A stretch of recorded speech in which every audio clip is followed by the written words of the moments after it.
Chapter 13. The Deep Magic. If a nation changes its God, the nation itself will be changed. So as America turned from God to the spirit of Baal, a transformation took place.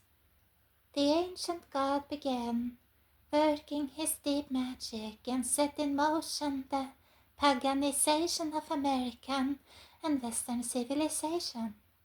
It would happen on a multitude of levels, some brazen or overt, others not as obvious but deeper, under the surface and in the end, even more profound and far-reaching. These were the deeper consequences of America's paganization. Gods, isms, and auras. When Israel turned from God, the land became filled with idols. It was not an accident. It is an unchangeable dynamic. The nation that turns from God will always turn to other gods, even if it never utters their names or erects their idols, even if it turns to atheism or a form of secularism. It will always be led to the worship and serving of other gods. The dynamic can be seen in communism, Nazism, fascism, and any other ism that seeks to drive out God. Other things will take on the aura and authority of godhood and seek to reign in his place. The reason is simple. When God is removed, the need to worship him remains, even in the modern world. And if that need is diverted from him, it will go elsewhere. If a nation or civilization turns away from deity, then all things become subject to deification, or in other words, if nothing is God, then anything and everything is God. So it was not only that Israel turned to Baal, it also turned to the Baalim, or the many Baals. Most Americans would never admit to turning to such things or creating idols, nor could they utter the names of the gods. Nevertheless, as did Israel in its fall, America now turned to worship its own American gods and fashioned its own American idol. Deification. As America turned from God, it began deifying the objects of its culture. The worship, the passion, and the energy that had once infused its devotion to God were now redirected to that which was not God, and that which was not God now became sanctified, empowered, and enchanted. Substitutes for God had always existed, but now, with the expelling of God, they began taking on the garb of deity. In the absence of God, there was nothing that could not be deified. Once God is that which is one's ultimate reality. Therefore, it cannot be questioned. So there now arose new movements, causes, ideologies, and systems of thought that could not be challenged or questioned, no matter how irrational they were, since they were now gods. Rather, one had to bow down before them, whether the gods were of political correctness or wokeness or a multitude of others. As faith was removed from God, it was given to other things. New ideologies came in to fill the void and rule as gods as their movements took on the characteristics of religions. The worship of Baal was one of carnality and vulgarity, so as America turned from God to Baal, its culture underwent the process of vulgarization. Its national discourse turned increasingly crude. its entertainment increasingly carnal, and its overall culture increasingly profane. The fabrication of truth. The spirit of Baal works toward the altering of perception. Where there is one God, there is an ultimate and objective reality, an unifying reference point, and standard by which all can be discerned, measured, and judged. Where there is God, there is truth, but there is more than one God or many gods and Baals, the door is open for many truths, conflicting truths, and thus no truth. When one makes an idol, one is fabricating one's own God, and thus own one's own ultimate reality and one's own truth. But when one creates truth, truth becomes a fabrication and ceases to be truth. And when one creates or holds to one's own truth, truth again ceases to be. 2 plus 2 cannot equal 4 for one person and 5 for another.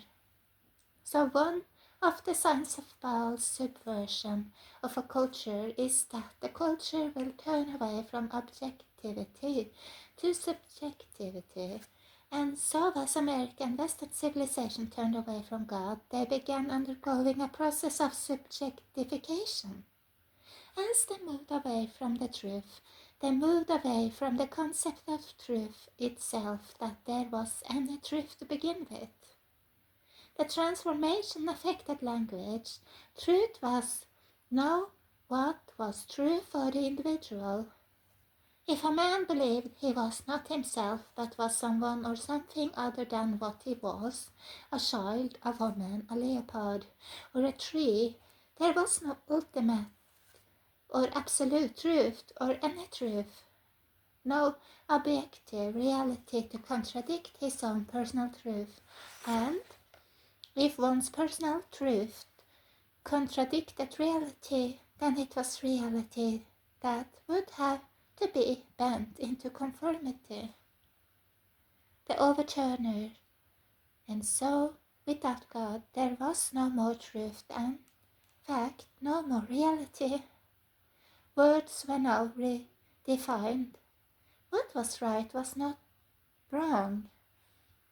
What was right was now wrong, and what was wrong was now right.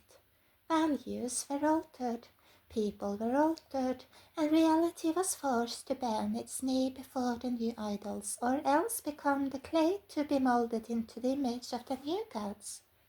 So by the spirit of Baal, the eternal truths were overturned.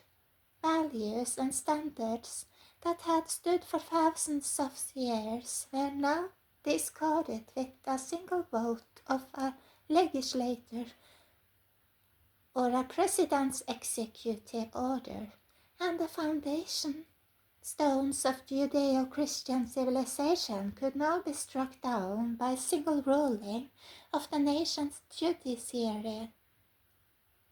Of course, any position that denies truth and the existence of absolutes must ultimately contradict itself. It will, in the end, assert its own absolute truth, but even this was a sign of Baal's spirit.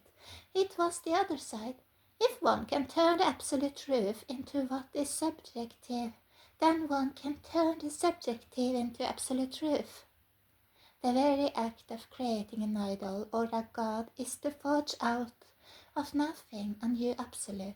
And so, in the absence of God, American culture forged new truths, created new laws and commandments, and molded new absolutes out of the molten metal of its apostasy. And as it was in ancient Israel, when Baal came into power, those who would not bow down before the new gods and idols would be punished, cancelled. The gods repackaged. But it was not only polytheism, the belief in multiple gods that characterized paganism, but pantheism, the belief that all was God. And so the return of Baal would also bring about the return of pantheism. It could be seen in the secular or materialistic belief that there was nothing other than or more than the world or the universe. Thus the physical world was the ultimate reality. The world was God, and God was the world. And it was no accident that as America began driving God out of its life, it began opening itself up to other spiritualities. Several of these fell under the umbrella of New Age teachings, movements, sects, and practices. But behind the new veneer and modern packaging was ancient paganism. Some of the streams of New Age movements and teachings had a distinctly polytheistic bent.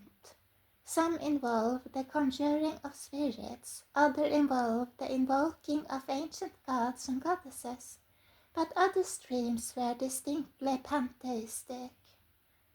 God was all, and all was God. Beyond the return to paganism, the embrace of New Age beliefs often represented a turning to Eastern beliefs and a further departing from the Christian and biblical faith.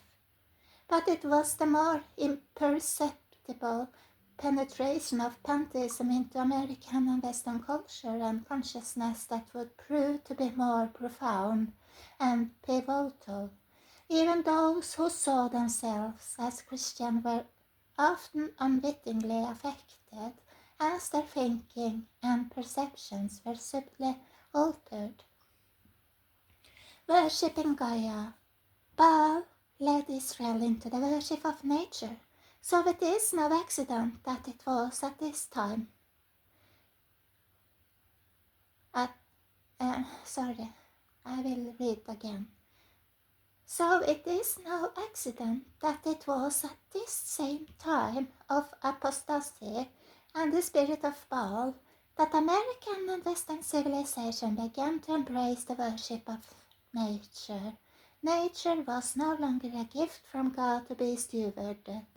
It was now the ultimate reality.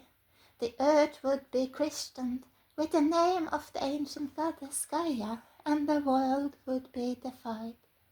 Man was of nature, nature was God, man was God, and God was everything pantheism.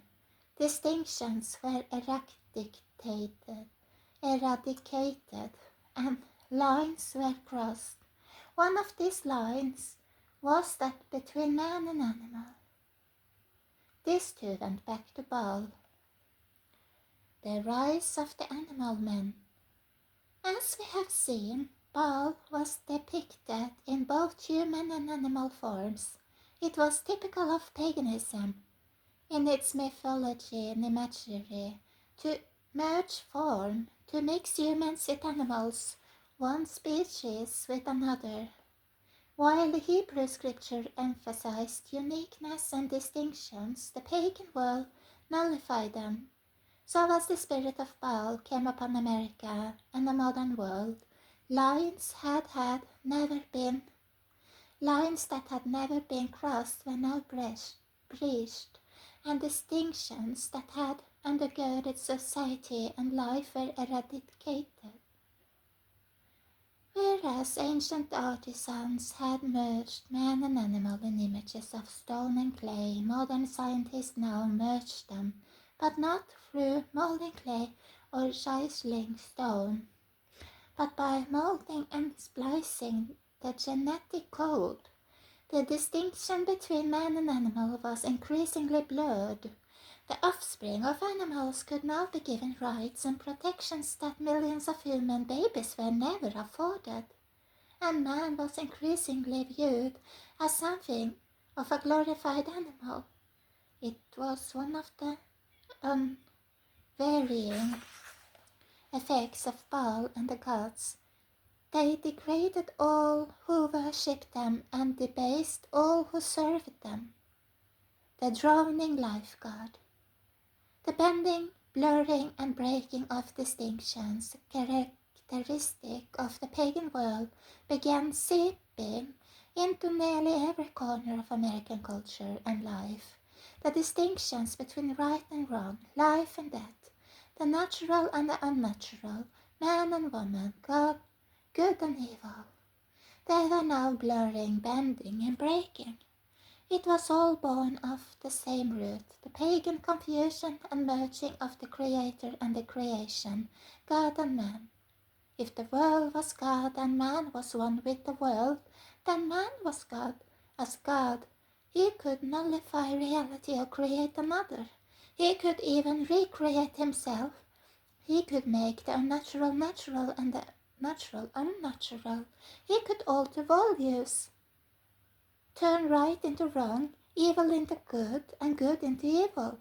But if man had become God and God was the world, then there was nothing else. Then there was nothing beyond the world to give meaning to life or purpose to existence. And if the world was broken and the world was God, then God was also broken. And then there could be no repair. And if man was lost and man was God, then God was lost and there was no hope of redemption. And so the dismal emptiness and hopeless despair of ancient paganism began creeping back into Western civilization and darkening it. For how could there be any hope of redemption or salvation if the one drowning was the lifeguard? Under the deep magic of Baal, America was morphing into something altogether alien to what it had once been and once stood for, as he had done to ancient Israel. He was now doing to America. The leader of Christian civilization was becoming distinctly pagan. Baal had turned America into its own antithesis. Could an ancient word lie behind our most advanced technologies, and an ancient mystery lie behind the rise of the computer?